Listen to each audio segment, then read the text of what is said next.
Hello children, in this chapter of pollination and fertilization, now we are going to discuss about agents of cross-pollination. Children, we know that there are two commonest agents of cross-pollination. They are insect and wind.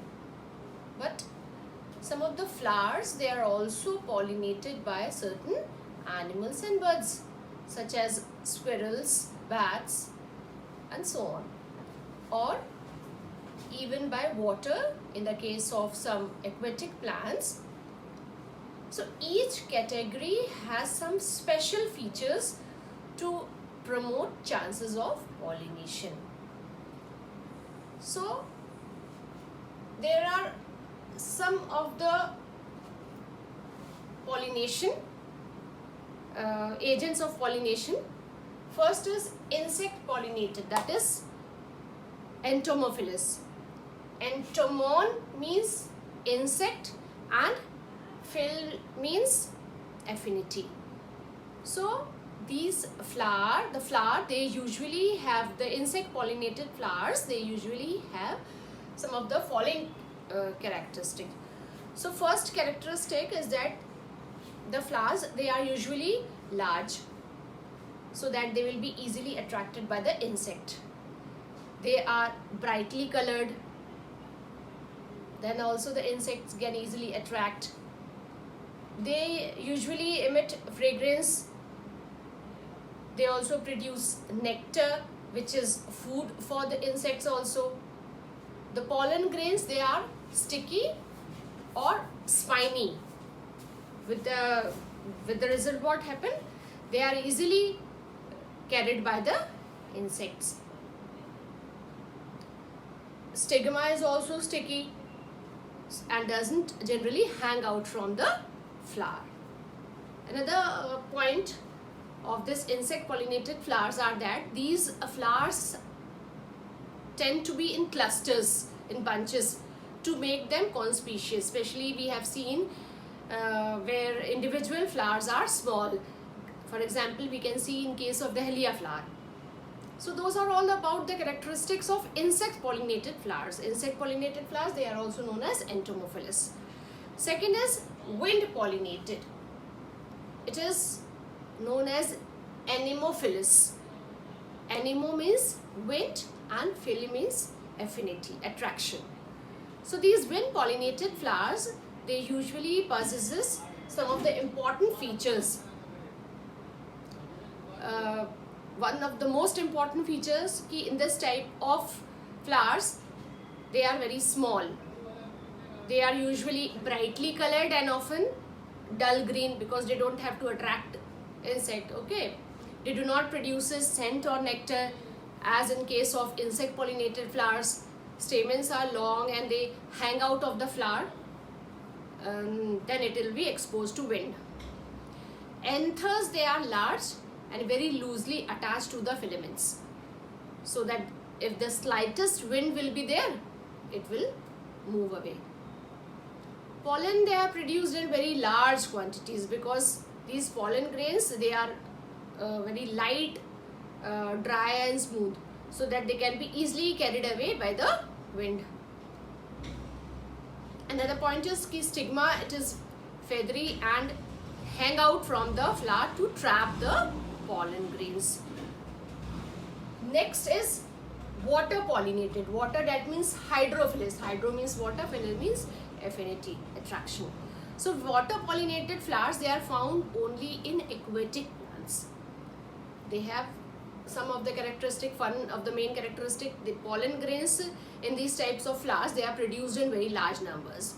And in some plants, we have seen the pollen grains, they have specific gravity which is almost equal to that of the water. So that because of that, the pollen grains, they remain float below the surface of water. In some special cases, we have seen that male flowers are such that they float on the surface till they meet the female flower. The process of pollination is being done. For example, we can see this in the case of Vallisneria. Okay. Now the ornithophily. Ornitho means bird. Phily means attraction. So some of the flowers, when they are pollinated by birds, it is known as ornithophily. Example is bignonia. Another is elephophily.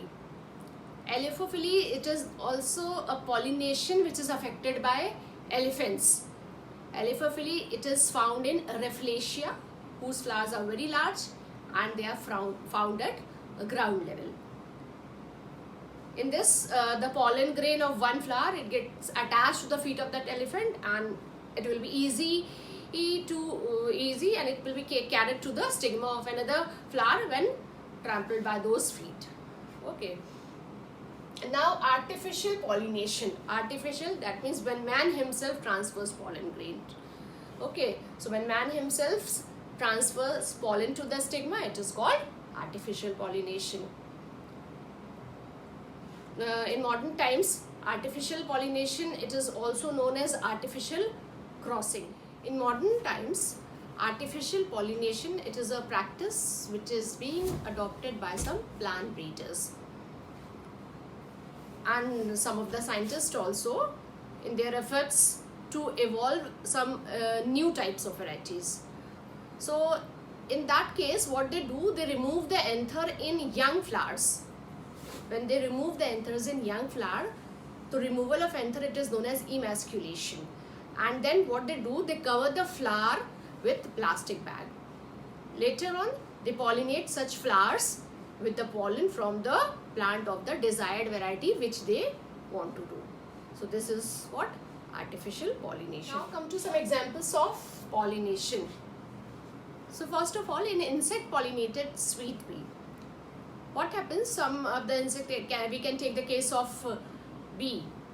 So when they reach on that brightly colored petals, that is corolla, what happens? This bee, it thrusts its long tongue in search of the nectar. So in doing so, what happened? The wing petal of the flower, they are depressed. So wing petal along with the keel petal, they are forced down, and the stigma and the stamen, it touches the body of the insects. If this insect has already visited another flower, it may have some pollen which is sticking on that body. So the pollen is now transferred to the stigma of this new flower. Thus the process of pollination is done. And when this insect, it flies away, so it must be having some pollen of this flower, and it carries to some other similar type of flower.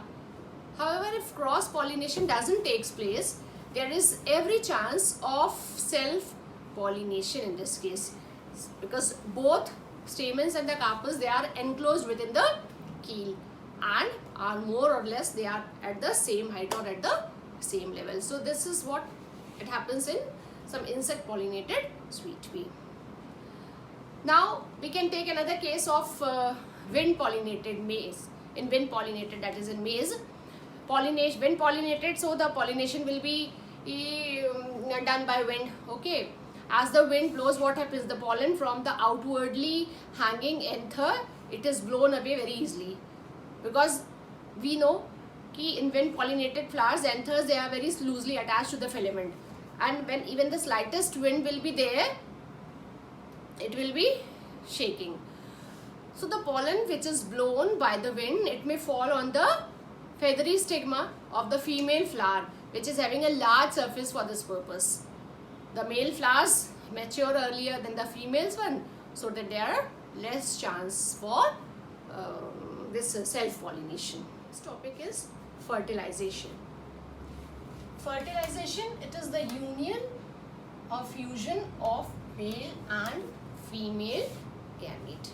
What is fertilization? It is the union and fusion of the nuclei of male and female gametes.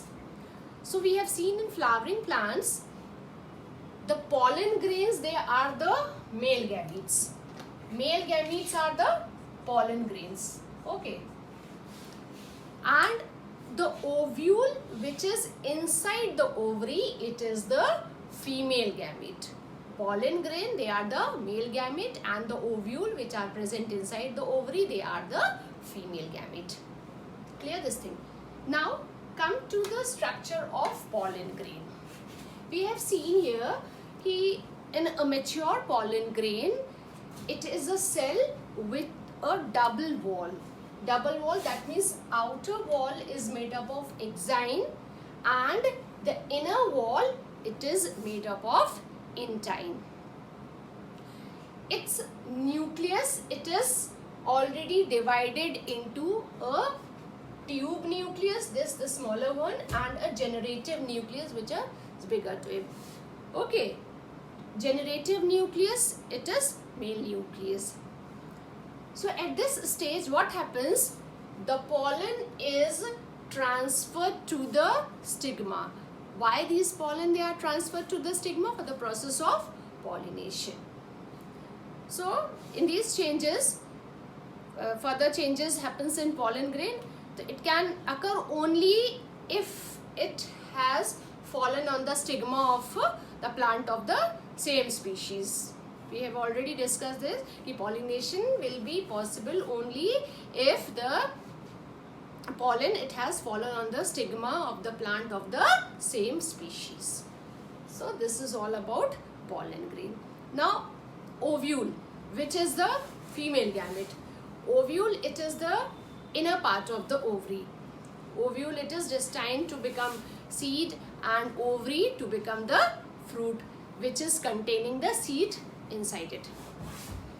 There may be a single ovule which is producing single seeded fruit, or many ovules which can produce many seeded fruit. And each ovule has one or two protective covering. Each ovule, it is having one or two protective coverings, and these protective coverings, they are known as integuments. And these integuments, they are having a small opening which is known as micropyle. Small opening, that means micropyle at the end of the pollen tube.